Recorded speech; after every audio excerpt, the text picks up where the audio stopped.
साथियों, आज की इस वीडियो में आप जानेंगे कि आखिर रावण पूर्व जन्म में कौन था। इतना शक्तिशाली होने के बावजूद भी वो क्यों श्री राम के हाथों मारा गया। वीडियो में अंत तक बने रहिए। वीडियो काफी इंफॉर्मेटिव होने वाली है। भारतीय पौराणिक कथाओं में रावण का चरित्र एक जटिल और विवादास्पद है। रामायण में उसे एक महान राक्षस और सीता का अपहरण करने वाला खलनायक के रूप में चित्रित किया गया है। लेकिन रावण का पूर्व जन्म क्या था?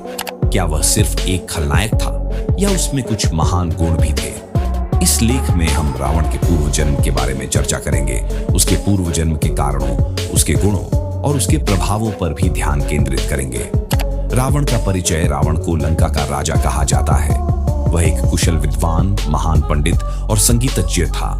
उसके पास अनेक शक्तियां थीं और वह शिव भक्त था।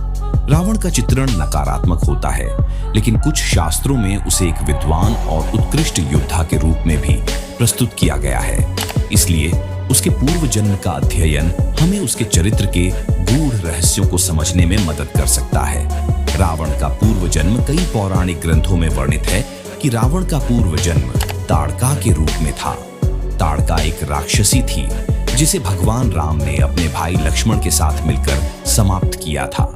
ताड़का का जन्म एक ब्रह्मा द्वारा शापित राक्षस के रूप में हुआ था और वह पहले एक सुंदर स्त्री थी।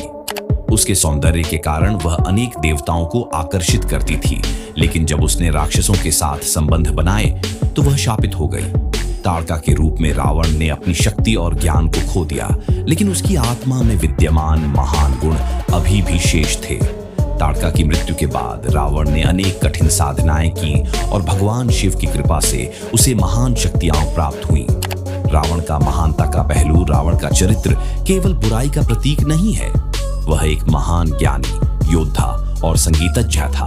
उसकी काव्यात्मक रचनाएं जैसे रामायण का एक संस्करण उसकी विद्या और कला के प्रति उसके लगाव को दर्शाते हैं। रावण ने अनेक ग्रंथों की रचना की और उसे रावण संहिता के नाम से जाना जाता है।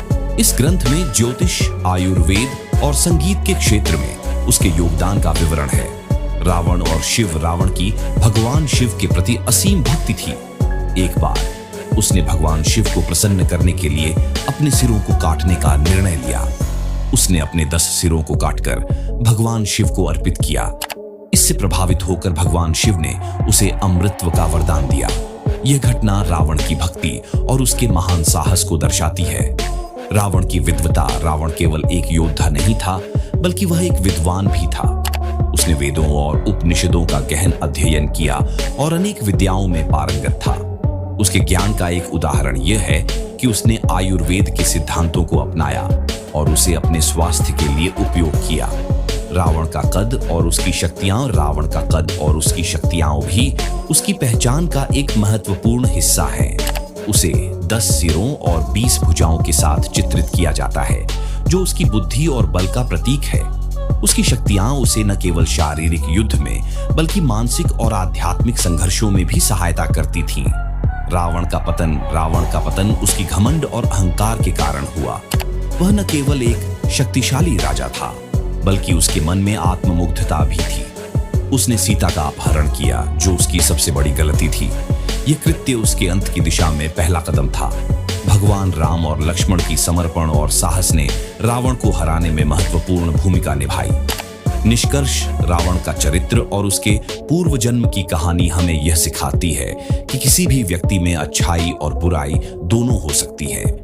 रावण की विद्वता, शक्ति और भगवान शिव के प्रति भक्ति उसे एक महान व्यक्तित्व बनाती है, जबकि उसके गलत निर्णयों और घमंड ने उसे बुराई के प्रतीक में बदल दिया।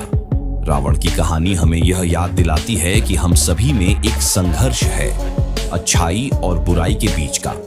इस प्रकार रावण का पूर्व जन्म न केवल एक कहानी है, बल्कि एक गहरी शिक्षण प्रक्रिया है, जो हमें अपने कार्यों और उनके परिणामों के बारे में सोचने पर मजबूर करती है।